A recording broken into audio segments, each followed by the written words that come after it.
네, 안녕하세요. 여러분들의 구독과 좋아요로 이 채널이 유지되고 있습니다. 네, 영상 속도는 1.5배를 추천드리는 바이고요. 항상 구독자님, 멤버십 회원님들에게 감사하다고 말씀을 드리면서 이번 내용은 아무래도 비트코인에 미칠 수 있을 만한 영향 몇 가지와 그 다음에 제피 모건 스탠리의 CEO가 비트코인에 대해서 한마디를 했던 내용 한번 다뤄보도록 하겠습니다. 일단 최근에 나스닥도 좀 분위기가 별로 좋지 않죠? 네, 분위기가 별로 좋지 않습니다. 그렇다 보니까 아마도 여러분들도 지금 시점이 좀 불안해요, 좀 걱정이 많이 됩니다라고 하지만 나스닥도 급락이 나오지 않고서야는 아마 그렇게까지 많이 따라가진 않을 것 같다라고 말씀을 드리고 싶고요. 오히려 통화적 관점으로 환율 추이에 따른 변화가 그렇게까지 깨지지 않는다고 하면 이걸 좀 보시면서 대응하시면 되지 않을까 싶습니다. 반대로 이제 금리 인하를 하게 되었을 때 환율 변동 추이도 좀 변화폭이 크게 하락을 하게 되면 어쩔 수 없이 코인도 좀 많이 조정을 받을 수밖에 없는 환경에 놓일 수도 있기 때문에 꼭 세 가지를 꼭 같이 보시길 바라겠습니다. 나스닥에 급락이 나오든지 환율에 급락이 나오든지 또는 비트코인의 단일 악재가 나오든지 말이죠. 이렇게 좀 보시길 바라겠고요. 그 다음으로 이제 최근에 대부분 금융가에서 이야기했던 내용 한번 단기적 조정일까 상승 추세일까에 따른 이야기가 많이 돌고 있는데요. CT는 올해 말 S&P 500 목표치를 5천을 제시를 하기도 했었고요. 톰리는 새해 5거래일 정도가 약하게 되면 강세 전망이 무너질 수 있다라고 전망을 내놓기도 했습니다. 칼슨 그룹은 1년 중 가장 낙관적인 영향을 좀 받고 있는데 1분기 전체 해의 상승률이 둔화될 수 있다라는 이야기를 또 하기도 했습니다. 최근에 국채 금리는 상승을 좀 보여주고 있는데요. 이번에 연준의 회의록 공개가 되면서 금리 인하에 따른 언제 할 것이다의 내용은 뭐 따로 언급이 나오지 않았죠. 그래서 아무래도 시장이 좀 더 약세에 또 가속화가 있었고, 그 다음에 제가 녹화 찍고 있는 이 시점에서는 실업보험 청구 건수가 나오진 않았는데 아무래도 실업자 청구 건수에 미치는 영향 강도도 매우 높을 것으로 보여지지만 이것도 매우 중요하지만 이것도 매우 중요합니다.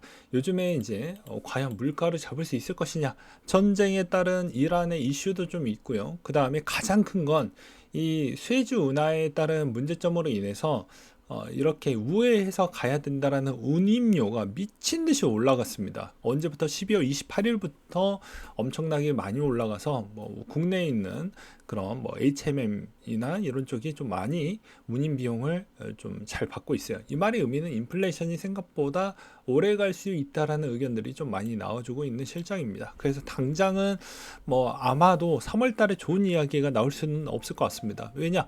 당장 운임비만 본다라고 해도 좀 많이 영향을 끼치고 있고요. 그 다음에 천연가스 부분도 요즘 미국이 수출을 많이 하고 있죠. 유럽 쪽으로. 그것도 배로 하고 있습니다.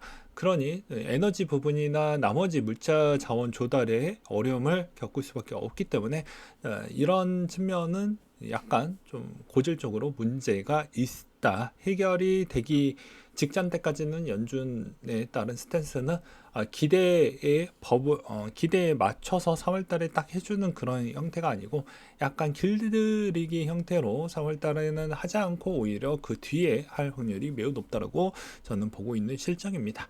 그 다음으로 모건 스탠리 CEO가 어떤 이야기를 했는지 좀 보도록 하겠습니다. 일단 전망 이야기를 먼저 했는데요. 시장의 전망은 올해 상반기에 금리 인하가 없을 것 같다. 하반기에 연준이 몇 차례 인하할 것 같다. 하지만 요점은 우리가 이 여정을 10% 인플레이션, 제로금리, 3.5% 실업률을 시작을 했다라는 것이다. 제 목표는 4% 인플레이션, 4% 금리, 4% 실업률에 도달하는 것이었는데 현재 저희는 3% 인플레이션, 5.5% 금리, 그리고 3.5% 실업률에 있다. 따라서 금리는 언젠가는 내려올 것이다. 경제는 괜찮을 것이다. 그러니까 부러질 만큼 정도는 아니다. 왜냐하면 최근에 이제 그 미국의 임금 추이가 어느 정도는 좀 둔화가 됐지만 그래도 평균 4년치, 5년치에 있는 임금 추이를 이미 약정을 받아놨기 때문에 이게 생각보다는 좀 둔하게 내려올 거예요. 그리고 또 어땠습니까? 대부분 미국 쪽으로 내재화를 시켜가지고 그것도 그냥 저임금 노동에 있는 그런 일자리를 만들어낸 게 아니죠. 가장 첨단 산업에 있는 반도체, 2차 전지, 뭐 자동차 이런 쪽으로 거의 일자리를 만들어냈기 때문에 평균 연봉이 거의 1억 원에 가까운 정도의 그런 일들을 많이 만들어냈기 때문에 이게 인플레이션이 생각보다 좀 잘 잡힐 것 같다?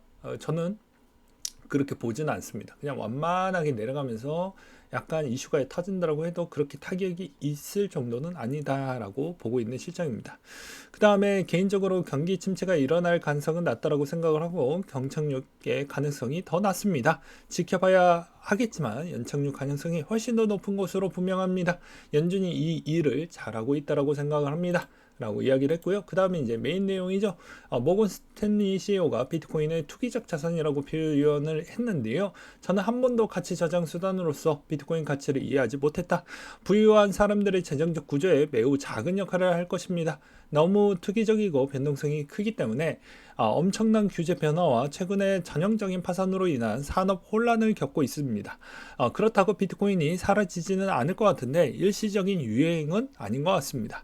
다만 핵심적인 투자라고 생각하지 않을 뿐입니다. 선택권이 많은 투기적 자산이라고 생각을 합니다. 그러니까 변동성이 너무 많은 자산 중에 하나이다 보니까 이거는 어쩔 수 없이 위험도 때문에라도 투기적 자산으로 그냥 이 부분은 좀 그렇게 분류를 해서 바라보고 있는 것 같습니다. 최근에 또 비트코인이 제가 녹화 찍고 있는 시점에서 변동성이 엄청나게 커졌는데요. 아무래도 ETF가 이제 얼마 남지 않았죠. 그러다 보니까 이제 한 3, 4일밖에 안 남다 보니까 아무래도 내가 주인공이 좀 되어보고 싶다라는 그런 분들이 좀 많이 등장을 했던 것 같습니다. 좌측에는 청산 차트이고요. 청산 차트 부분에서 롱이 엄청나게 깨지면서 갑작스럽게 쭉 많이 빠졌죠. 그러다 올라가다 보니까 청산도 살짝 깨졌습니다. 근데 이 물량이 생각보다 많았어요. 그러니 당장 같이 많이 밀렸죠. 여기서 만약에 똑같이 서버가 내려갔다고 했으면 제가 찍고 있는 시점에서 얼마 되지 않았으니까 전체적으로 내려가는 속도가 똑같을 수가 없습니다. 즉 비트코인하고 나머지 알트코인은 그렇게까지 크게 영향을 못 미치는 이유 중에 하나는 무엇일까요? 제가 이것도 설명을 드리도록 하겠는데요. 과거에는 BTC 마켓에 있는 거래 빈도가 이제 어느 정도 올라가면 여기에서 먹을 게 있으니 생각보다 다른 마켓 대비보다 가격에 따른 프리미엄 차도 생겼고, 그 다음에 워낙 가격이 저렴하게 또 거래가 되어가고 있다 보니까 아마도 비트코인이 이제 원래 가격이 예를 들어서 뭐 그냥 파일코인을 만약에 거래를 한다고 치면 극단적으로 비트코인 원래는 기존에는 하나 가지고 거래를 했다고 하면 지금은 이제 0.1개로 거래가 가능한 그런 형태이다 보니까 개수를 더 많이 적게 하면서 더 프리미엄에 따른 거래를 가능했다라는 것이죠. 근데 이 물량이 어디로 갔냐? 계속 등장을 하지만 BSC20 쪽으로 다 빨려버렸기 때문에 이 BTC 마켓에 있는 이 알트코인의 영향도는 생각보다 낮습니다. 그래서 실질적으로 비트코인이 그렇게 지금 갑작스럽게 이렇게 내려가는 요 시점이 발생을 한다고 해도 나머지 알트코인들이 만약에 덩달아 같이 만약에 서버 다운이 아니고서야는 이런 형태가 나와주는 게 지극히 정상적인 부분인 것이죠. 덩달아 이렇게 불장이 이렇게까지 나와줄 수 있을 만한 코인들이 몇 개가 이렇게 빨간불이 나올 수가 절대 없습니다. 서버가 완벽하게 터지면 다 같이 내려가는 거지 올라가는 건 극히 드뭅니다. 네. 왜냐? 그런 거는 아무래도 지갑이 이미 약간 폐쇄가 되어져 있는 시기이든지 이런 경우가 아니고서야는 극히 드문 케이스라고 볼 수가 있겠죠. 그래서 이번 형태에서도 여전히 주인공이 되려고 하는 사람들이 너무 많다. 근데 뭐 그 마음은 좀 어느 정도 이해가 되는 게 일봉으로 보았을 때는 이제 이 애매한 시점에 누군가는 하락 배팅 하기가 딱 좋다라고 생각하시는 분들이 대거 많이 보일 것으로 저는 생각이 들었기 때문이죠. 그 다음으로는 무엇입니까? 제가 계속 이야기를 하지만 이 차트 하나로도 충분히 설명이 가능하다고 했습니다. 특히나 청산 차트 하나로도 충분한 추세를 볼 수가 있다고 계속 말씀을 드리고 있죠. 자, 롱이 깨졌습니다. 이 롱이 깨졌던 이 시점에 평균 노란색이 가격 추이인데요. 가격 추이가 어땠을까요? 대부분 힘을 못 쓰고 박스권에 갇혔다라는 걸 볼 수 있습니다. 더 이상 여기서 ETF의 또 다른 얼마나 가격에 영향력을 행사할지는 모르겠지만, 일단은 숏에 깨지는 빈도가 어느 정도 축적되는, 장기적으로 축적되는 양이 롱에 있는 단일 이 총 롱에 깨졌던 물량을 다 소화하기 전때까지는 방향성 잡기에는 상당히 어려운 부분은 없지 않아 있습니다. 왜 그럴까요? 즉 지금에 있는 이 시점에서는 한번 서버가 터졌던 시점으로도 가격 부분을 매칭하기가 어렵다라는 것과, 그 다음에 불확실성이 하나가 더 있죠. 이거 누군가는 계속 ETF 때문에 영향성으로 변동성이 커졌다. 그 말도 어느 정도는 있긴 하지만 이 변동성으로 인해서 손이 잘 안 간다라는 거, 그런 측면이 없지 않아 있지 않을까라고 저는 생각을 하고 있는 바입니다. 물론 여러분들 어떻게 생각하시느냐에 따라서 뭐 차이는 있겠지만, 저는 제 경험치 기반으로 설명을 하고 있다는 것에 대해서 꼭 이해 부탁드리겠습니다. 그 다음으로 이오스, 나중에 따로 시간을 빼서 한번 좀 설명을 드리는 시간으로 또 한번 준비를 해보도록 하겠고요. 이오스가 이번에 약간 좀 정신을 차리려고 하는 과정인 것 같습니다. 비트코인 레이어 2로 전환을 해서 우리가 무언가를 좀 해보겠습니다라고 이제 BP 회의에서 이런 논의 계획을 했다라고 하는데요. 계획이 아니라 빨리 하지 않으면 너희들은 지금 가격이 아예 없어질 수도 있습니다. 요즘 이오스 가격 어떻습니까?